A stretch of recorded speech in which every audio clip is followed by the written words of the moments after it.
कैसे हो दोस्तों? आई होप आप सभी अच्छे होंगे। तो सबसे पहले आपसे रिक्वेस्ट है, आप चैनल को जरूर सब्सक्राइब कर लीजिए। देखिए, हम जो सीरीज शुरू कर रहे हैं वो है एक साइंस की है, जो आने वाली व्यापम स्पेशल पटवारी भर्ती के लिए बहुत ही इंपॉर्टेंट होगी। और साथ ही साथ दोस्तों, मैं एमपी जीके की भी सीरीज शुरू करूँगा। अगर आप एग्ज़ाम की तैयारी कर रहे हो और टेस्ट देना चाहते हो, तो आप परीक्षा ऐप से अपने टेस्ट परचेस कर लीजिए और डेली या फिर 2 या 3 दिन में एक टेस्ट जरूर दीजिए। आप जब भी परीक्षा ऐप से टेस्ट सीरीज परचेस करो, इसमें सबसे बड़ा फ़ायदा आपको ये है दोस्तों, आप STD टाइम 50 ये कोड यूज़ करते हो तो आपको यहाँ पर 50% ऑफ मिल जाएगा। दूसरी बात, यहाँ पर आपको 1 साल के लिए सभी टेस्ट सीरीज फ्री मिलेगी।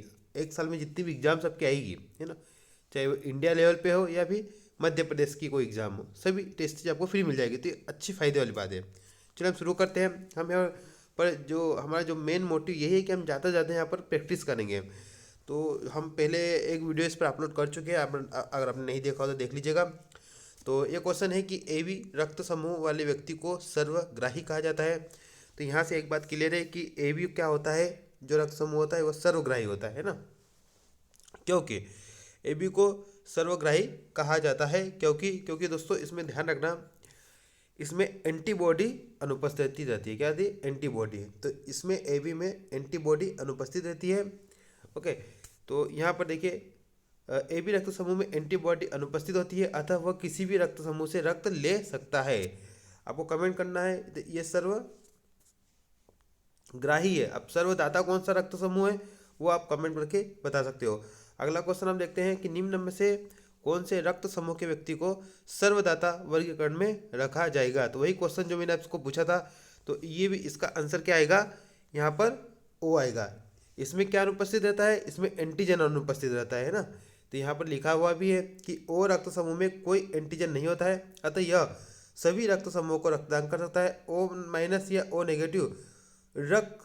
O नेगेटिव ये है ना, रक्त सर्वदाता रक्त समूह है। चले, अगला क्वेश्चन क्या है कि सर्वग्राही रक्त समूह कौन सा है। तो वापस उसी क्वेश्चन को यहाँ पर घुमाकर कहा गया है। ऐसे प्रश्नों को घुमा घुमा कर बनाया जाता है दोस्तों, है ना, बार बार रिपीट होते हैं क्वेश्चन, उनको थोड़ा चेंज कर दिया जाता है। तो AB इसका आंसर आएगा C, AB आएगा। क्या आंसर आएगा? C, AB।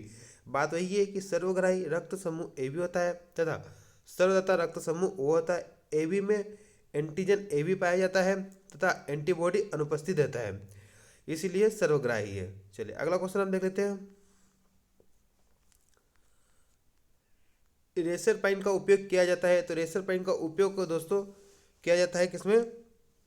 ये अधिक रक्तचाप को कम करने के लिए किया जाता है इसका उपयोग। तो रेसर पाइन का उपयोग किया जाता है अधिक रक्तचाप को कम करने के लिए।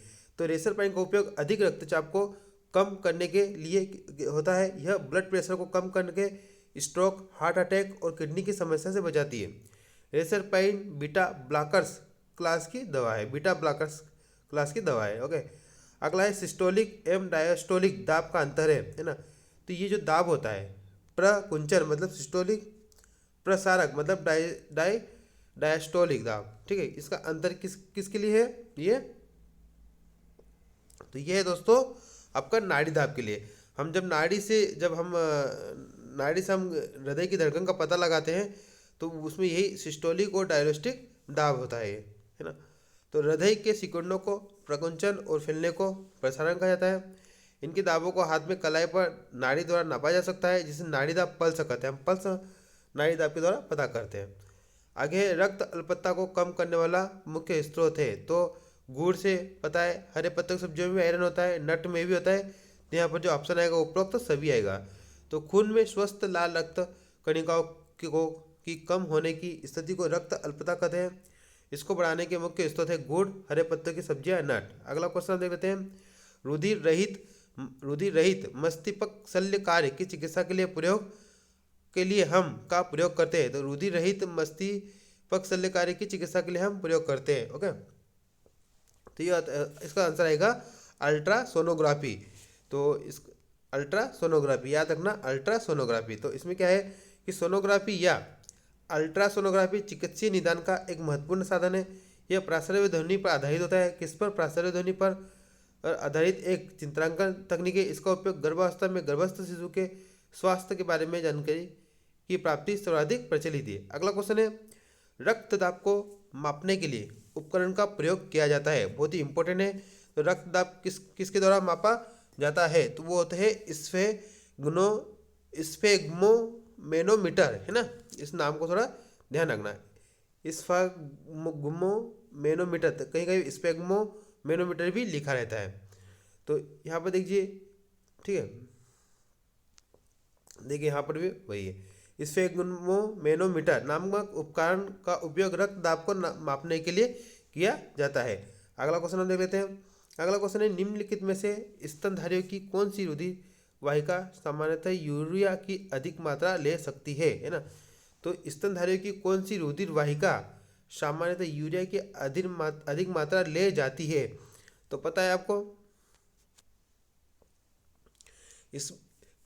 यकृतीय शिरा इसका आंसर आएगा। जो यकृतीय शिरा होती है वो स्तनधारियों की, ठीक है, सामान्यतः यूरिया की अधिक मात्रा ले जाती है। यकृत शिरा रुधिर वाहिका स्तनधारियों की यूरिया की अधिक मात्रा स्रावित करती है ना। चलिए, मानव रक्त का पीएच मान कितना होता है? बहुत ही इंपॉर्टेंट क्वेश्चन है। तो मानव रक्त का पीएच मान होता है वो 7.4 होता है ना। तो मानव रक्त का पीएच 7.4 होता है। रक्त एक तरल संयोजक है। मानव शरीर में रक्त की मात्रा के भार का लगभग 7% होती है। एक मनुष्य में 5 से 6 लीटर रक्त होता है। अगला क्वेश्चन है, रक्त शिराएं जो ऊतकों में ऑक्सीजन और पोषक तत्वों की पूर्ति करती है और अपशिष्ट तथा कार्बन डाइऑक्साइड का संग्रह करती है रूप में जानी जाती है। तो वे रक्त शिराएं जो ऊतकों में ऑक्सीजन और पोषक तत्वों की पूर्ति करती है, समझ जाओ, है ना, और अपशिष्ट तथा कार्बन डाइऑक्साइड का संग्रहण करती है, तो वो कहलाती है आपकी केशिकाएं। केशिकाएं क्या करती है? वो ऊतकों में ऑक्सीजन और पोषक तत्वों की पूर्ति करती है और वहाँ से अपशिष्ट तथा कार्बन डाइऑक्साइड का संग्रहण करती है, वो केशिकाएं होती है। तो इसका जो ऑप्शन आएगा,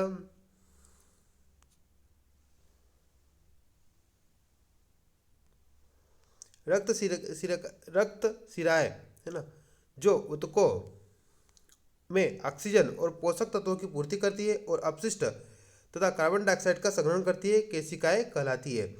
अगला क्वेश्चन हम देख लेते हैं कि रक्त वाहिका का नाम बताइए जिसके द्वारा मानव में रक्त परिचालित होता है। तो उस रक्त वाहिका का नाम बताना है जिसके द्वारा मानव में रक्त परिचालित होता है। एक बात आप ध्यान दीजिए, वही प्रश्न बार बार रिपीट हो रहे हैं, उनको या तो बदल दिया जा रहा है ना, या तो घुमा घुमा कर पूछा जा रहा है। तो इसका ऑप्शन आएगा धमनी और शिरा, जिसके द्वारा मनुष्य मानव में रक्त परिचालित होता है पूरे शरीर में, है ना। तो इसका क्वेश्चन आएगा, इसका आंसर आएगा वो सी आएगा। चलिए, यहाँ पर देख लीजिए कि रक्त वाहिका धमनी और शिरा द्वारा मानव में रक्त परिचालित होता है।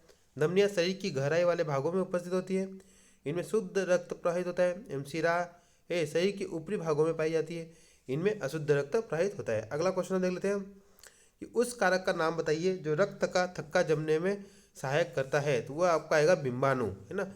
बहुत इंपॉर्टेंट है, बिंबाणु रक्त का थक्का, मतलब बिंबाणु रक्त का थक्का बनने में सहायक करता है। अगला क्वेश्चन है, मानव शरीर में सबसे बड़ा श्वेत रक्त कोशिका कौन सा है? तो मानव रक्त में श्वेत रक्त सबसे बड़ा श्वेत रक्त कोशिका, तो इसका जो यहाँ पर ऑप्शन देख लीजिए, इरेथ्रोसाइट, मोनोसाइट, लिम्फोसाइट या जांग की हड्डी। तो इसका जो आंसर आएगा दोस्तों वो आएगा आपका सी वाला लिम्फोसाइट, है ना।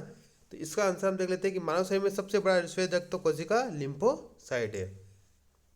इसमें दोस्तों एक बात ध्यान रखना, इसको आप थोड़ा टिक कर लीजिएगा, इसमें डाउट है ना। ये लिम्फोसाइट दिखा रहा है ओके, जबकि मेरे हिसाब से इसको मोनोसाइट आना चाहिए था। ये पूछ रहा सबसे बड़ा, है ना, तो इसको आप थोड़ा चेक कर लीजिएगा, है ना, और कमेंट करेगा। मैं भी इस क्वेश्चन को चेक कर लूँगा, इसको थोड़ा टिक कर लीजिए, क्योंकि इसमें थोड़ा मुझे डाउट है, इसमें मोनोसाइट हो सकता है ना। बट अभी आप इसको कोई कंफर्म ना कर ले, इसको आप या तो सर्च करिएगा या फिर आप गूगल करिएगा, या फिर मैं आपको नेक्स्ट वीडियो में इसको चेक करके आपको इसका सही आंसर दिखा दूंगा। अगला हम क्वेश्चन देख लेते हैं कि निम्न में से कौन सा एक रक्त का कार्य नहीं है। वही क्वेश्चन हम पहले डिस्कस कर चुके हैं कि रक्त ऊतकों में पोषक तत्वों का वितरण करता है ना। सही है। दूसरा, ऊतकों में ऑक्सीजन की आपूर्ति तथा ऊतकों से CO2 का वहन करता है, बिल्कुल करता है। उत्सर्जन के लिए शरीर के विभिन्न भागों में अपशिष्ट उत्पादों का वहन करता है, हाँ। और कट जाने या घायल होने पर थक्का बनने से रोकना नहीं, ये रक्त का काम नहीं है, ठीक है। चलिए, तो 44 से जो आएगा वो आपका आएगा, कौन सा आपका आएगा, डी आएगा। अगला क्वेश्चन हम देख लेते हैं कि यहाँ इसको देख लीजिए, थोड़ा पढ़ लीजिएगा कि कट जाने या थक्का बनने से रोकना रक्त का कार्य नहीं है, अपितु रक्त का कार्य रक्त ऊतकों में पोषक तत्वों का वितरण करना, ऊतकों में ऑक्सीजन तथा CO2 का वहन करना तथा रक्त का थक्का बनना है ना। एक बात ध्यान रखना, वो पूछ रहा है कि यहाँ पर लिखा गया है कि कट जाने घायल होने पर थक्का, ठीक है, तो वो रक्त का काम नहीं है, ध्यान रखना ना, कट जाने और घायल होने पर। अगला क्वेश्चन देखते हैं हम, पर्वतारोही ऊंचे स्थानों पर नाक से रक्त स्राव से ग्रस्त होते हैं। तो ये क्वेश्चन भी बहुत बार पूछा गया है अलग अलग एग्जाम्स में, है ना। तो जब पर्वतारोही ऊंचे स्थानों पर जाते हैं तो वहाँ नाक से ब्लडिंग होती है, क्योंकि वायुमंडलीय दाब हमारे रक्तचाप की तुलना में काफ़ी कम होता है ना। अगला ऑप्शन है, वायुमंडलीय दाब हमारे रक्तचाप की तुलना में काफ़ी अधिक होता है। वायुमंडलीय दाब हमारे रक्तचाप के लगभग समान होता है, या फिर वायुमंडलीय दाब का रक्तचाप के साथ कोई संबंध नहीं है। तो देखिए दोस्तों, हम जैसे जैसे ऊपर जाते हैं तो जो वायुमंडल दाब होता है वो कम होता जाता है ना। तो जो हमारा रक्तचाप है उसकी तुलना में कम हो जाता है, जिससे ब्लडिंग शुरू होती है नाक से। चले, तो यहाँ पर इसको देख लीजिए कि रक्त ऊंचे स्थानों पर वायुमंडलीय दाब कम होने की वजह से पर्वतारोही ऊंचे स्थानों पर नाक से रक्त स्राव से ग्रस्त होते हैं। अगला क्वेश्चन देखते हैं, ऑक्सीजन का परिवहन शरीर की सभी कोशिकाओं में इनके द्वारा किया जाता है। तो बिल्कुल मैंने आपको बताया था, ऑक्सीजन का संबंध हमेशा RBC से और हीमोग्लोबिन से होता है। तो यहाँ पर देख लीजिए, लाल रुधिर कणिकाएं RBC में हीमोग्लोबिन नामक एक प्रोटीन रंजक होता है, जिसके कारण इन कणों का रंग लाल होता है। हीमोग्लोबिन की प्रमुख विशेषता यह है कि ऑक्सीजन का परिवहन शरीर की सभी कोशिकाओं में करता है, अतः RBC शरीर कोशिकाओं में ऑक्सीजन परिवहन के लिए उत्तरदायी है ना।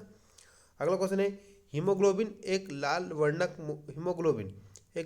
मौजूद होता है। तो हमेशा वही समझा रहा, हीमोग्लोबिन का संबंध RBC से है, तो इसका सही ऑप्शन आएगा RBC। अगला क्वेश्चन देख लेते हैं, इसको हम थोड़ा चेक कर लेते हैं, इसकी व्याख्या देख लेते हैं कि हीमोग्लोबिन एक लाल वर्णक RBC में उपस्थित होता है, सभी रक्त में उपस्थित होता है, ठीक है। RBC का मुख्य कार्य शरीर की कोशिका में ऑक्सीजन पहुंचाना एवं कार्बन डाइऑक्साइड को वापस लाना होता है। इसका जीवन काल 20 से 120 दिन तक होता है, ध्यान रखना, इसका जीवन काल भी आप ध्यान रखना। चलिए, अगला क्वेश्चन देख लेते हैं, अमीबा के अलावा एकल कोशिका, है ना, का एक ऐसा उदाहरण जो अपना आकार दहन कर सकता है। तो इसका जो आंसर आएगा वो दोस्तों आपका आएगा बी आएगा, श्वेत रक्त कणिका। श्वेत रक्त कणिका का जो आकार होता है वो अमीबियोइड होता है, मतलब अमीबा के समान चेंज होता रहता है। तो श्वेत रक्त कोशिका अमीबा के अलावा एक ऐसी एकल कोशिका है जो अपना आकार बदल सकती है ना। चलिए, अगला क्वेश्चन हम देख लेते हैं कि हृदय का कौन सा अर्ध भाग शरीर के विभिन्न भागों में रक्त को भेजता है ना। तो इसका जो आंसर आएगा वो निम्न अर्ध भाग। तो जो निम्न अर्ध भाग है वह शरीर के विभिन्न भाग